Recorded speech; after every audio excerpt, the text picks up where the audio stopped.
Welcome back to the Growing Band Director Podcast. This is part 6 of our series of grade 1 to grade 3 jazz band repertoire that's been recommended to us. And I'm here with great writer Terry White. Again, Craig Skeffington was busy, so that's why you're here. I'm just joking. Yeah, but we're going to talk about his chart. Yeah, so that was Trofeo de Bolos by Craig Skeffington. Yeah, it's a great chart. And I made a note to myself. I really consider this part of it's a jazz staple with high school repertoire right now. I hear it performed quite often. And a third tune typically, right?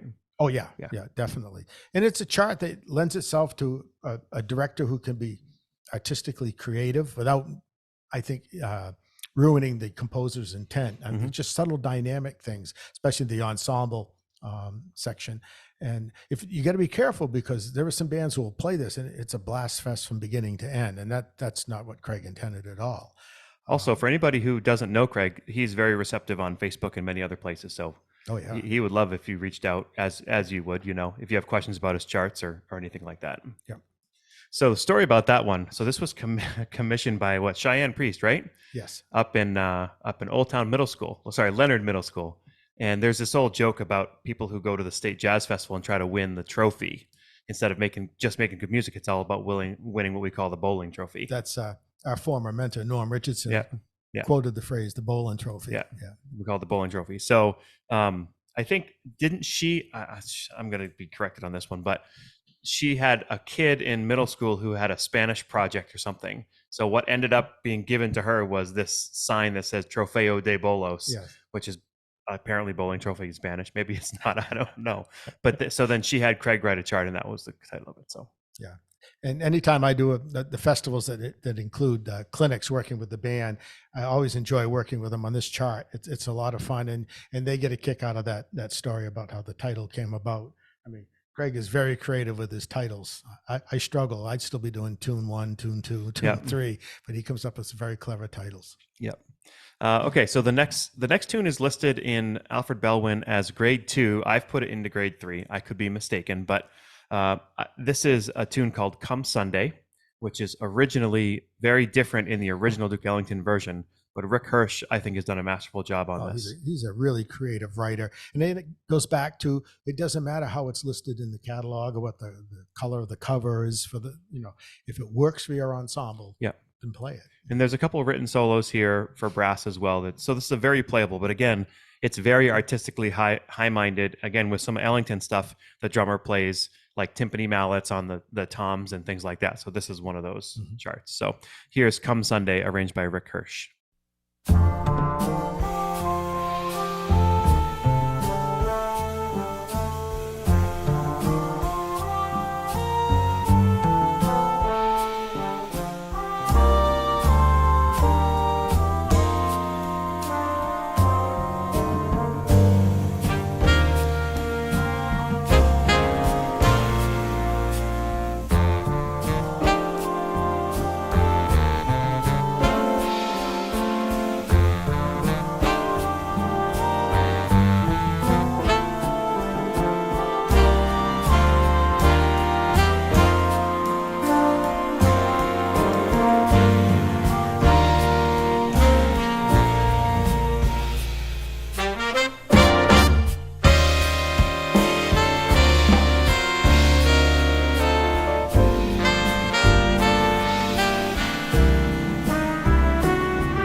if you played that at a jazz festival, you might be one band in a string of 20.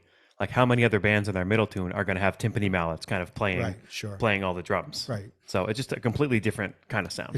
It's creative and it's refreshing from my standpoint, As a judge, Oh, yeah, absolutely. Yeah.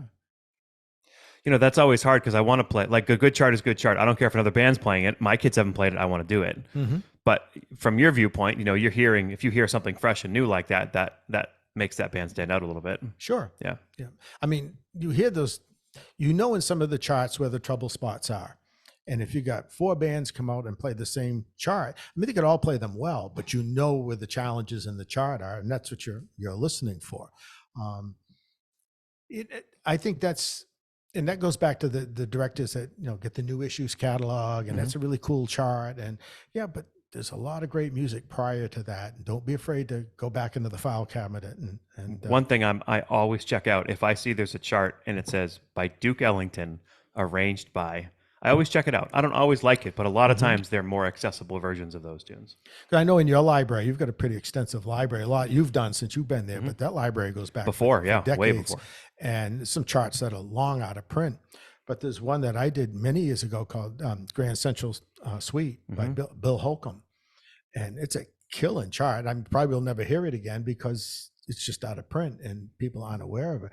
But when we played that at festival, we did it at a festival in Toronto, and the judges were knocked out with it. It's one of those, slow, fast, tunes that it was a production number, so it involved a lot of rehearsal time, but it was well worth it.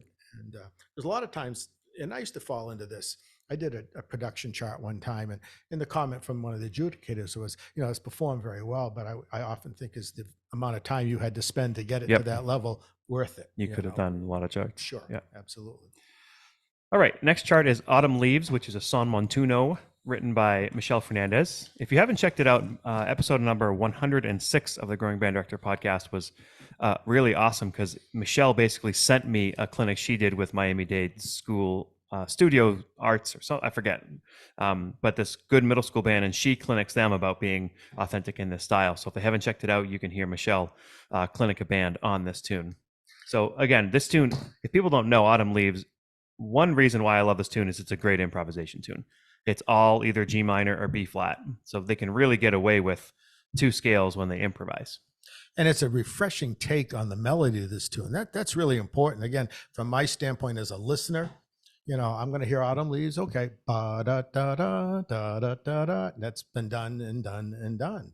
And you're kind of looking for something that's not weird, but something that's just a different take. This trombones get a significant part of this, and the Latin rhythms are authentically notated that make it work. Again, you can't just go back and tell kids, well, just play Latin, because it doesn't work that way. So if you hear this and you actually go, you know what, I actually might use this year, wouldn't it be great if you had Michelle Fernandez actually work with your group? So that's why I mentioned episode number 106, because a lot of what she says to that group is what she'd say to my group and she'd say to everybody else's group absolutely. Too. So you should check that out. Here's Autumn Leaves, arranged by Michelle Fernandez.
what's fascinating when you talk to Michelle or you're talking about Latin jazz music or Afro Latin music, like the exact rhythms that are written down on these authentic charts are really important.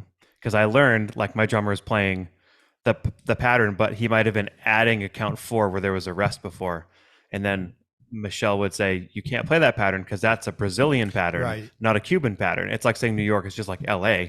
That's offensive to somebody in Cuba to actually play that rhythm wrong. So the good thing about Michelle's music is that it's very accurately written. So, if you play with, what does she say? If you play what's on the paper, you're going to sound like you're from Cuba. Right. And that's so important because I'm not as knowledgeable about those things. Same. So if I'm going to write something that I'm not really sure and I think I might offend somebody, I'm making phone calls. The recent Latin chart, I was all over Brad Chomsky about, okay, I need some help with here. There's gyro, there's all kinds of things. You just can't say play gyro. Yeah. There's a rhythm they've got to follow. And when we talking to the editor, I said, we really need to have these things. He said, well, we don't have enough room on the score for that. I said, yeah, but we could provide the part. So if they are able to do it, at least we're giving them an authentic part, knowing full well a lot of directors, just they'll tolerate whatever the kid plays. Yeah. You're not really doing the kid in service there. Yeah. There's a chart on here that I have. If you check out this document that we'll put out with the links to all these as well. It's called True North by Mike Dana, who's a great writer. This is I think it's Kendor maybe it's Gateway series, but it might even be written as a grade 2. I called it a 3, but the reason I like it almost reminds me of one of those contemporary, almost Maria Schneider-like charts where it's like, I think it's alto and bass get the melody in the beginning, but it's like a contemporary tune, but it's pretty simple.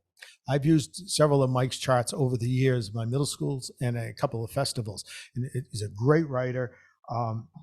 This one, when I first heard it, that's exactly what I thought of. There isn't a lot of real solid contemporary sounding, for younger bands. And this is spot on. I think if you're looking for it, you don't have to jump from Lil Dial into Maria Schneider or Pat Metheny or any of that stuff. I mean, it's great music, but it's challenging. This would work. I wouldn't say it's easy, but it's very accessible and refreshing, I think. Yeah. So again, we don't have the recording of that because it's not something we have access to, but you can check it out online. It's called True North by Mike Dana. We do have 2 more tunes that we have access to that we're going to use. This one is, again, one of my top 5 favorite charts. This is called The Mudbug Strut by Paul Baker. It is based on When the Saints Go Marching In. It features, you can use sousaphone on it. You need to have a pretty good drummer, and there's a great clarinet part on it too. So lots of second line New Orleans jazz sounds. That's one of the charts. It's well worth the effort you put into it. To get it. It's fun for the kids to play. From a historical standpoint, it's very educational, especially if you can get the sousaphone and clarinet thing there. Yeah. So here's Mudbug Strut.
that tune is a hoot. It's such good music. Oh, it's great. It's fun music, happy music, you know.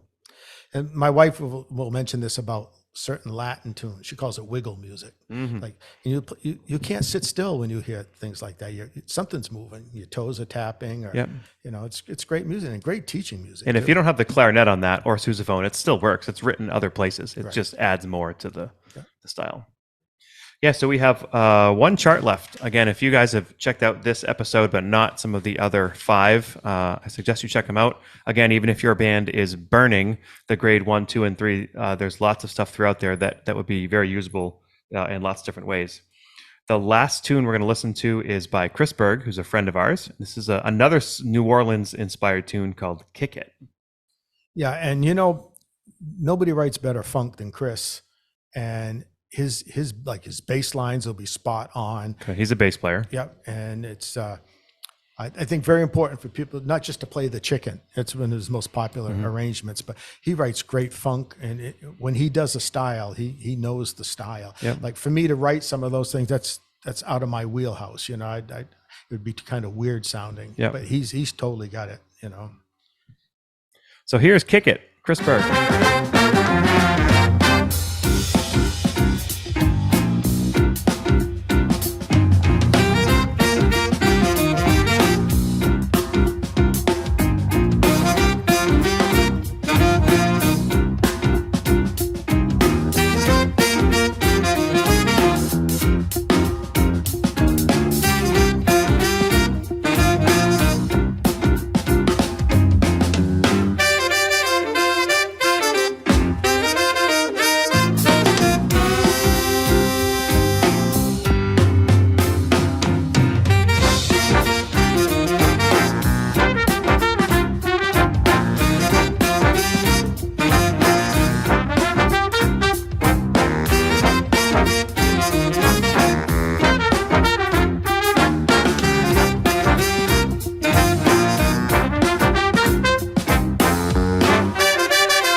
Yeah, that doesn't sound like your traditional second line chart. It's very contemporary, very hip.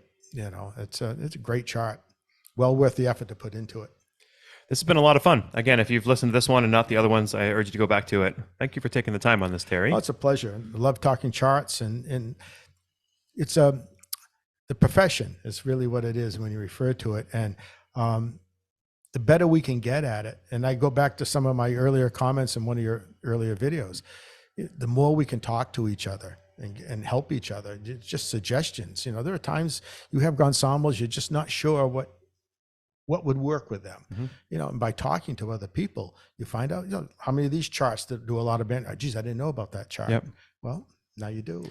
And if people don't know, I'm sure a lot of arrangers are this way, but Terry, you have just hundreds of charts that are not published, that are Right. that are just sitting that, if people want to reach out to you and they said, hey, do you have a chart on this, or what do you suggest for this? I'm sure you'd have more Well, advice that's the as well. advantage of being old and having taught a long time, that, you write for your own kids, and Tom Lazat, Yeah. and, the library built up, you start writing, 10 charts a year over. I remember saying, I have an alto singer and I want to do something Ellington. What do you have? All right, here's 15 charts I've done. And you can always adapt something. That's more common today. Yeah. One of the schools wanted to had a guitar player. It was a feature. Wonderful guitar player. I happened to have a chart that was a piano feature that was easily transferable over and worked really well for the band. Yeah. So, don't be shy, and don't be afraid to ask people for suggestions and ideas, and bring people in to work with your band. That's so important. Second set of eyes and ears, third set, Mm-hmm. How many times I've gone into Craig Skeffington's rehearsal to drop off something and say, hey, T, what do you hear? And they're not insecure about having somebody work with the band or just listen, offer up a suggestion. You know? So Thanks again. great. It's fun. We sincerely appreciate you taking your valuable time and listening to the Growing Band Director podcast. Your students are very lucky to have a band director like you. If you have any suggestions for episode topics or think you have an area of expertise to share on a show with us, please reach out. If you enjoyed this episode, don't forget to subscribe. And if you want to help spread the word, please give us a 5-star review and tell your band director friends to subscribe as well. We're available on Apple Podcasts, Spotify, our YouTube channel, and wherever you listen to podcasts. Thanks for listening to The Growing Band Director. See you next week.